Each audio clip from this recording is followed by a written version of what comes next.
Ethol Aelod Seneddol I Senedd y Deyrnas Unedig ar gyfer etholaeth Maldwyn a Glyndŵr. Bydd yr etholiad yn cael ei gynnal ddydd Iau y 4 o Gorffennaf 2024. Pleidleisiwch dros un ymgeisydd yn unig drwy roi croes yn y blwch wrth ymyl eich dewis.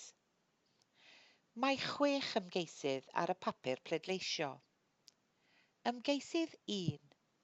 Brignol Thorpe Jeremy David, y blaid werdd, Rhosser, Llandysul, Trefaldwyn. Ymgeisydd 2. Lewis Oliver, Reform UK, 45 Pont Willym, Tŷ Bryn, Teras y Castell, Trefaldwyn. Ymgeisydd 3. Preston Glyn, Democratiaid Rhyddfrydol Cymru, 20 Stryd y Bont Fer, Llanidloes. Ymgeisydd 4. Fôn Elwyn, Plaid Cymru, 9 Glan Clegur, Llanbryn Mair, Powys. Ymgeisydd 5.